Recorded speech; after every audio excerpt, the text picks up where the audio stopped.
With Christmas approaching today, I'll be talking about what every NFL team wants for Christmas. In my last video, I did the AFC West, and now today we're going to be moving on to the teams in the AFC East. Starting off with the Patriots, they're going to want to be the first seed in the AFC. The Patriots are looking at making the playoffs for the first time since they did with Mac Jones in 2021, and 4 years later, they may also claim the first seed. Of course, the Broncos hold it right now, but I think at the very least, the Patriots go 2-2 in their last 4 games, ending 13-4. I think it's more likely the Broncos lose 3 games than the Patriots down the stretch. I think it's going to come down to the wire between the Patriots and the Broncos, and of course, the Patriots are going to want to win a playoff game as well. It'll be their first since the last one in the Brady dynasty, which was the Super Bowl win against the Rams at the end of the 2018 season. Even if the Pats don't get the first seed, I think fans would be thrilled to see their team win a playoff game. Other than Mac Jones' rookie season, this is the most promise at quarterback they've had since Brady went to Tampa. Of course, the drought wasn't as long as teams like the Broncos or even the Browns, who outside of Baker basically never had a quarterback. But when the dynasty goes on for 20 years, 4 bad years must have felt like an eternity for Patriots fans. Onto the Dolphins, of course, Tua seeming more like he won't be the answer year in and year out. And Mike McDaniel's been a questionable coach. Although the start of their tenure together looked bright, it's definitely taken a step back. But no fan base wants to see their team lose, and at 6-7, the Dolphins fans would like to see their team sneak into the playoffs. Although they're behind the 8-5 Colts as well as the 6-7 Chiefs and Ravens, a playoff berth would be nice for Dolphins fans. But at the end of the day, they're likely a first round exit, and it may just prolong the removal of McDaniel and Tua from the Dolphins organization.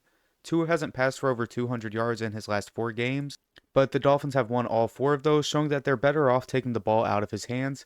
As much as the Dolphins are hoping to sneak into the playoffs, they most likely won't, and maybe they'll find their QB of the future this upcoming offseason. That's probably what fans' real Christmas wish should be for the Dolphins. Now that we're halfway through the video, comment down below what you expect from your favorite team by the end of this season. There's no sugarcoating it anymore. The Bills are at the point where they need to win the Super Bowl. Josh Allen has an MVP under his belt now, and to really solidify his career, he's going to need to get a ring as well. At this point for the Bills, going to the playoffs and winning a game simply just isn't enough. The Bills need to make it over the hump, but if I'm being honest, this feels like one of the less likely years for them to do it. With how well we've seen the Broncos and Patriots do making leaps forward, the AFC may be flipping. What the Bills do have on those teams, though, is experience. They've been to the playoffs for the past 6 seasons and have won a playoff game in the past 5. The playoffs aren't enough for fans anymore for the Bills, though. It's a Super Bowl or bust type of year. The Jets are going to want the first overall pick, and knowing the Jets' history, there's definitely no guarantee the first pick would make them a better team, but that's how it is every year with every team.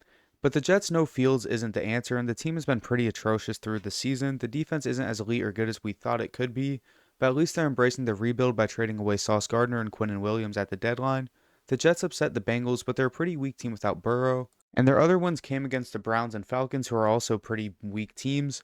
No fan wants their team to lose, but because the season is as lost as it is and there's not a whole lot of pieces on the team that need to prove anything, if they lose out, it's honestly best for the fans because it's most likely has the best impact on the future of the Jets. Thanks for watching, and comment your thoughts down below and subscribe so you don't miss the next 6 videos of the series.